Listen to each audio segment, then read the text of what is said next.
So you agree with Kramer, his argument. What part? What part do you agree with? Because you came out with a new note saying it's time to take money off the table. He's saying the exact opposite.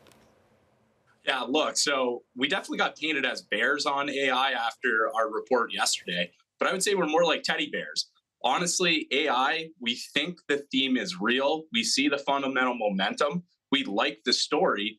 We just want to play it a different way. And we think you should be taking profits on the high flyers as they surge and some of these stock moves get parabolic. Honestly, I don't think if you're on the buy side, you can't ignore these names. You have to own your names like NVIDIA, Microsoft, Apple, Amazon. Completely understand that. But it's just how overweight can these be in your portfolio? All right, so you're saying just trim slightly. You're a teddy bear. By the way, Drew, you're coming in hot, man. You're talking about the Eagles. You're not a bear. You're a teddy bear. I like your style. So it sounds like you're saying you just want to trim a little bit, just take a little bit of money off the table. It's not a complete shift in the trade. No, it remains one of our top themes for the year. It's just the one thing that is getting similar to the dot-com bubble is as growth stocks rip, the market expectations for what type of fundamental growth you need to sustain that price move gets higher and higher and higher. For the AI high flyers to continue to outperform and sustain these levels, move further, they have to beat and raise. They can't just post good quarters. They have to post good quarters and have you move what you think next year, the year after, and even 5 years down the road, what earnings and free cash flow could be. So Drew, I'm going to interrupt you for a second because we only have a couple of minutes with you. Let's go from your teddy bear thesis here over to what you actually do like. So one of the things you do like are insurance stocks. We had somebody else that was bullish on insurance stocks earlier. A couple of names that made your list: Hartford Financial Services, Chubb, and Allstate. What's the case for those stocks outside of just rising premiums?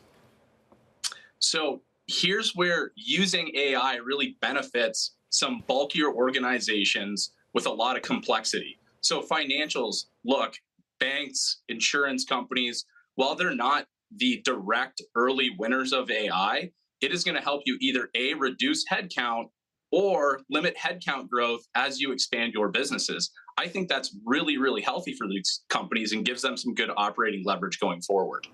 All right. You also included some consumer staple stocks, Kraft Heinz and J.M. Smuckers, also have in there McDonald's.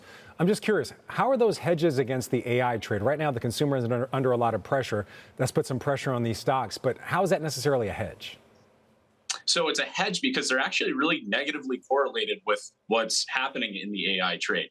These stocks, again, like you said, under pressure, there's not a ton of demand there, which is the opposite of a lot of the AI enablers where we see tons and tons of demand. So I think if the AI trade cracks, you're going to see people move back to min-vol and defensive stocks, and the staples fit right in there. All right. ExxonMobil's on this list as well, oil stock. Just yesterday, we had somebody come in on and say ExxonMobil and other oil companies are actually an AI play, but how are they also a hedge in your mind?